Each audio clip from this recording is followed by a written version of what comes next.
The release date of Age of Overlord means Visas Samsara is available, Mannadium is available. I do think it might be a tier 1 deck now. Visas Samsara gives us even more access to Visas Starfrost, the main character of the deck. We have even more combo potential, and then Mannadium Trisukta, the insane synchro we needed to turn Mannadium Riumheart into a 1-card combo. I'm going to be showcasing some new cards from Age of Overlord as well, the new Visas support cards and Veda cards. So stick around, make sure to like, comment, subscribe, and I'll see you guys in the video. So for Mannadium post Age of Overlord, let's cover the Visas cards we're running. We're going to run 2 Visas Samsara. You can basically summon this, go into Lightheart, search Visas Starfrost or Riumheart, special summon Riumheart, add Arrival. I was debating running 3 of this card, but I ended up running 2 just because at the end of the day, the most important one is still Visas Starfrost. You need a way to pop your tuners, but also being a level 6 tuner, because so many new cards we're getting, deck space is starting to become an issue. And so I did have to make some cuts, which I really did not want to do, but I was tempted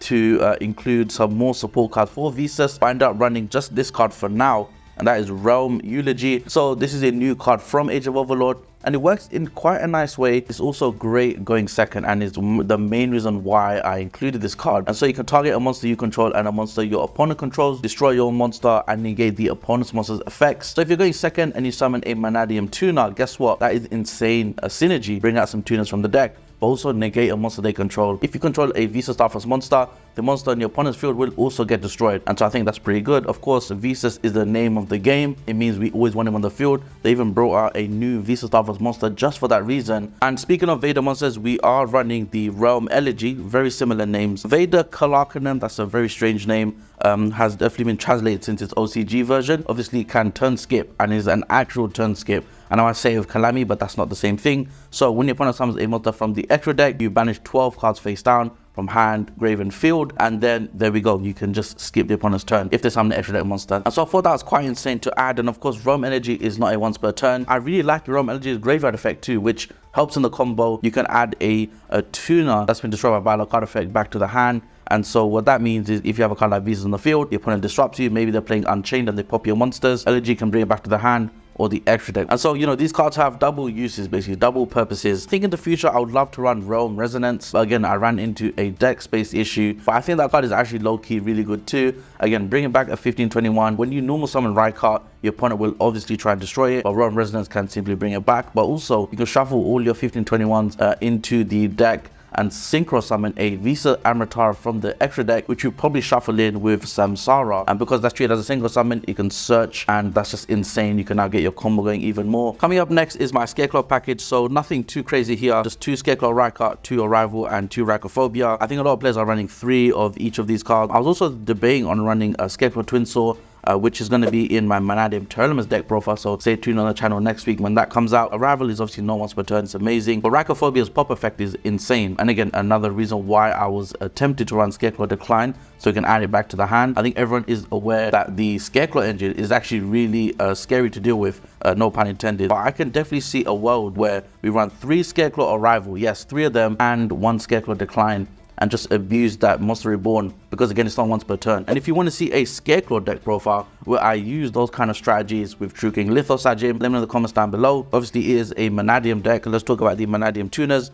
3 Meek, 1 Mannadium Torrid, and then we're still running 3 of the field spot. I've seen people cut this down to 2. The one thing I don't understand is players are running 1 less Abscission as well. And I just find it a little strange that we're shutting down this insane synergy that Visas Samsara has as a 1521 by running 1 less Abscission. And yeah, I do agree that this is going to help you lose to Droll. You know, you want to see these cards, you want to see these pieces. I really think this is just the core of the deck though, and the 1 reframing and then 1 imagining. So it's time for my non-engine, and for most players, this is the make or break. You know, what is in your non-engine can really just determine how well you do in a tournament. People say in the YCS, depending on how consistent your deck is how well it's going to do in the long run. And I definitely agree. But unfortunately, because this deck loses to Droll so badly, I'm going to go straight up and just run the Crossout package with that. So that's 2 Crossout, 1 Call by the Grave. I actually like looking at this non-engine. I think this feels super optimized. And, you know, we've gone through, I think, 3 rotations of booster packs with a Riumheart band as well. That did change things as well. I would have loved to run Locust Samsara, bring out the Riumheart, and have a surprise macro Cosmos. That would have been really funny. But yeah, this is what I'm running for the non-engine. Let me know what you think about it in the comments down below. What do you think about the Crossout strategy? But at the same time, you know, Crossout hits talents, which is actually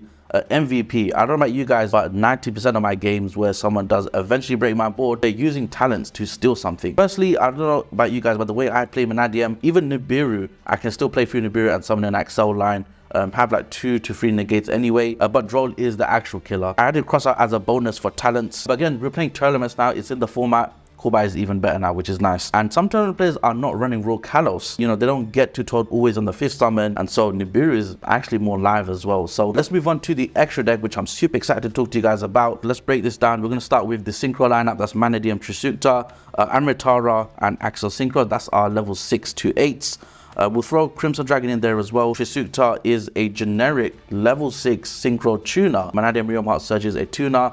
Special the tuner, make Trisukta, bring back the tuner. It's basically Excel but a Visas counterpart, which is hilarious. Make Amritara, and then you have the Scareclaw line, and that brings back Vicious, crazy combos. Crimson Dragon, by the way, if you didn't know, Crimson Dragon has really good synergy with the deck. It's not just a Calamity turbo thing. It can also tag himself out or Excel at targeting Visa Starfrost, Visa Amritara. Obviously, if you play the Stardust Dragon, which is something is like at the top of my priority list, if I was to make changes, we're running the obvious Synchro 10s. You know, the Synchro 10 lineup is looking a little bit empty, and I'm not gonna lie to you guys, I don't like that entirely. However, I think at this point the deck is optimized, and we have enough ways to get to these 2 monsters, plus the fact we have cards like Reframing, and a really nice extra deck with SP Little Knight. I count that as a pretty serious interruption. Maybe cut down even Crimson Dragon for another Synchro 10 option, just because Axel can kind of do the same thing with Beast of Despair, but at the same time, Beast of Despair wasn't always consistent.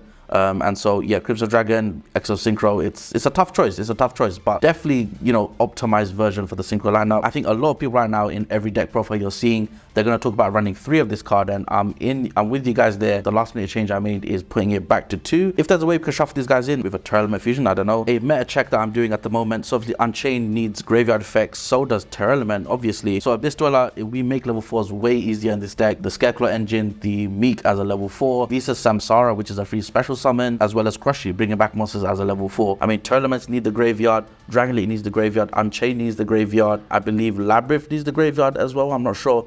Oh yeah, it does with Big Welcome Labyrinth. Also Sanavlan Rika as well. So already I'm listing decks that are probably one of the best decks in the game, and they're all going to get hit by the Abyss Dweller. And with that being said, thank you guys so much for watching. Let me know what your favorite Mannadium Synchro is. I think for me, it has to be Visas Amritaras. I'm also working on a Mannadium True King version. Yes, you heard that right, True King, with Torrid, with Meek, and Fearless. These are the best 3 True King monsters, and I think there's something there to mess around with. But also Mannadium Scareclaw, which I did a profile on previously, and you guys loved that video. And with the new Dark Knight Lancer Exceed monster in Age of Overlord, I think there's something there with a potential rank 3 engine. And so let me know in the comments if you want to see that. Make sure to like, comment, and subscribe as always, and I'll see you guys in the next one.